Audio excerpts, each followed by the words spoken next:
Mobilizējot pārobežu resursus satiksmes drošības uzlabošanai Igaunijas, Latvijas un Krievijas pierobežā, tika realizēta akcija Iepazīsti kaimiņu valstu satiksmes noteikumus. Akcijas ietvaros notika vairākas vērienīgas aktivitātes visu projektā iesaistīto valstu robežšķērsošanas punktos. Tika izvietoti lielizmēra baneri un izdalīti informatīvie materiāli, 5000 bukleti 3 valodās.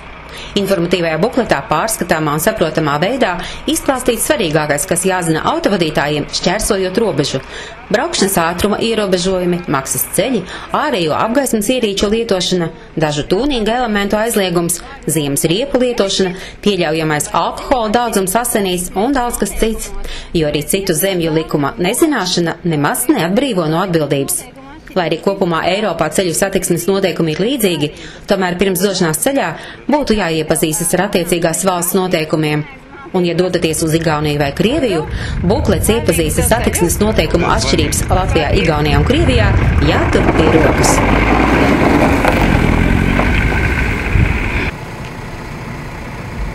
Apturot ārzemju transporta līdzekļus, nākas konstatēt, ka vadītāji tomēr zina tos ceļu satiksmes noteikumus, bet neuzmanības pēc visbiežāk tas ir neievēro ātrumu, iebraucot apdzīvotas vietas sākums, un viņi vienkārši neievēro to ceļazīmi un pārsniedz ātrumu. Bet konstatējot, runājot ar vadītāju, viņš vienmēr zina noteikumus, jo ir arī kārtojuši tiesības, un ja Eiropas Savienībā, tad ir izstrādāts kopīgas ceļu satiksmes noteikumi, kas būtiski neatšķirās, ir vienādi, un tās pašas ceļazīmes un arī paši ceļu satiksmes noteikumi. Vai šajā bukletā aprakstītās atšķirības šoferiem ir zināmas visas, un vai šis buklets ir vērtīgs?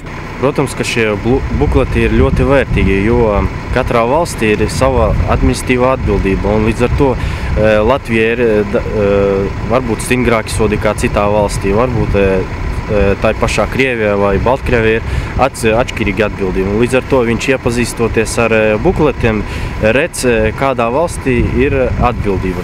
Ja viņš pārkāp ceļu satiksmes noteikumus Latvijā, tad viņš zina, kāda ir par to atbildība. Un izlasot bukletu, būs iepazīstināts un vismaz nākamreiz nepārkāps, ja līdz šim bija pārkāpis tos noteikumus.